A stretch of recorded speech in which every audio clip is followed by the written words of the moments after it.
Este año, en julio, se cumplieron 23 años desde que se aprobó la Convención de Belén do Pará. Ha sido ratificada por 32 países de la región.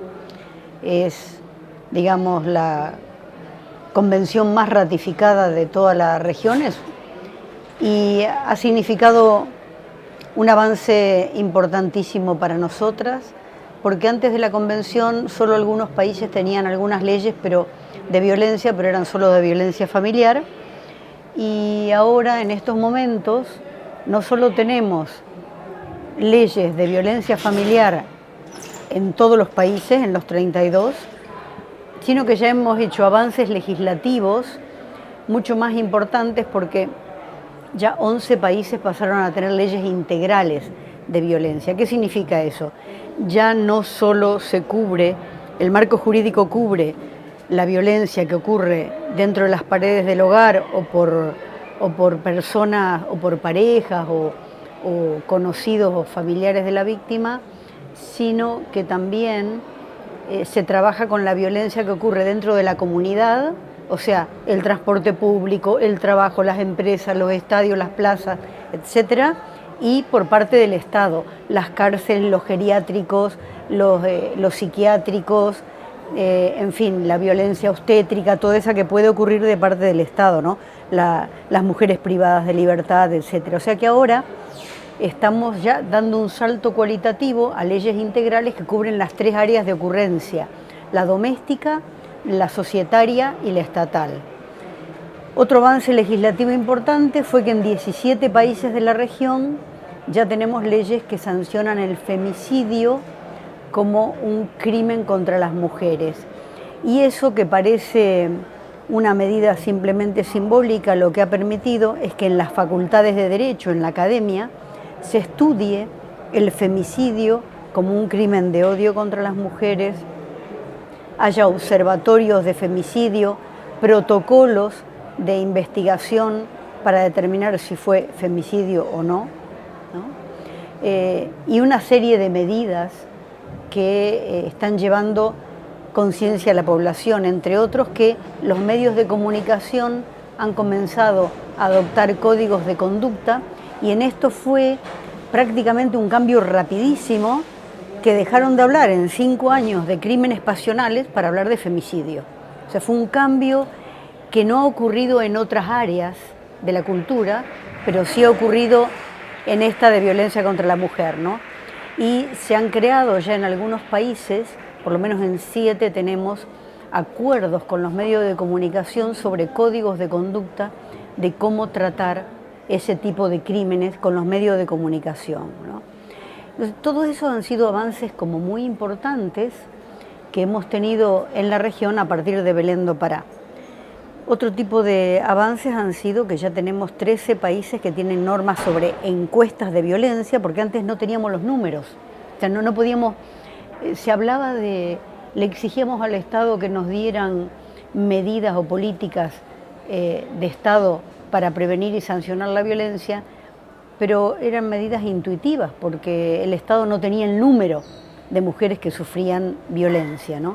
Y ahora que se han empezado a hacer las encuestas, han salido números apabullantes, y ya en 13 países hay normas específicas, y en otros 2, como Bolivia y Ecuador, están haciendo las encuestas de prevalencia, aunque no tengan todavía las normas, ¿no?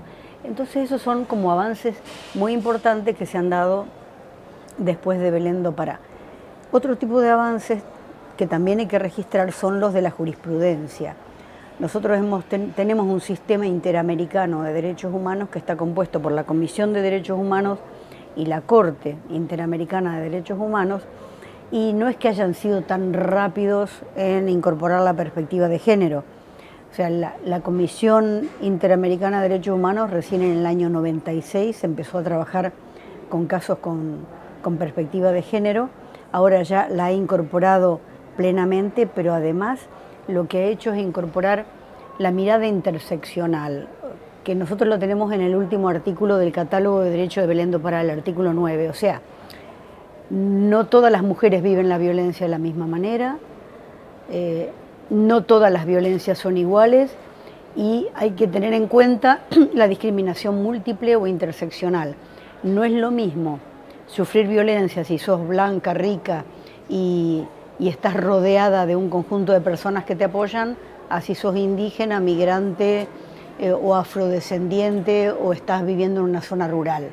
Las reacciones son distintas, las situaciones son distintas, la manera de sufrirlas es distinta. Entonces, la Corte y la Comisión han empezado a incorporar esa mirada interseccional.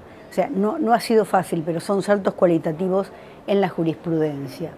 Entonces tenemos la Corte, que ha sido más lenta en incorporar Belén do Pará, porque la Comisión la incorporó en el año 2001, ya con el caso María da Peña contra Brasil, ¿no? Era un caso de una mujer, que también voy a hablar esta tarde, que después de 15 años de haber sido dejada tetrapléjica por parte del marido, que era un economista, que daba clases en la facultad, el marido estaba libre y ella, que era una bioquímica farmacéutica, en una silla de ruedas, y no había justicia. Bueno, ese caso fue a la Comisión Interamericana, donde por primera vez aplica la Convención de Belén do Pará, entonces en el año 2001.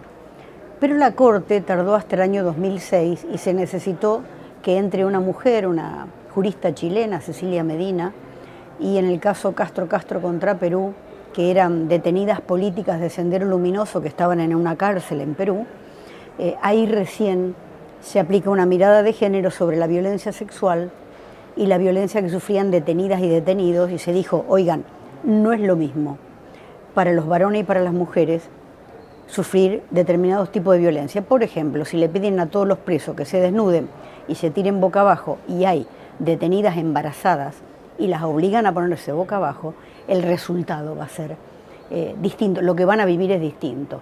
Si les prohíben bañarse a todos los detenidos y hay 30 mujeres que están con la regla, también va a ser distinto lo que están sufriendo. Entonces ahí se hace todo un análisis con mirada de género y se aplica Belén do Pará en este caso, ¿no? Entonces, después la Corte siguió aplicando la Convención de Belén do Pará en otros casos, e incluso les dijo a los gobiernos, oigan, si las violaciones las hacen los militares, no pueden ser juzgados por los mismos militares, ¿no? Como en el caso, como en los casos que sancionó con México. Así que esos son algunos de los avances y las cuestiones de las que voy a hablar esta tarde.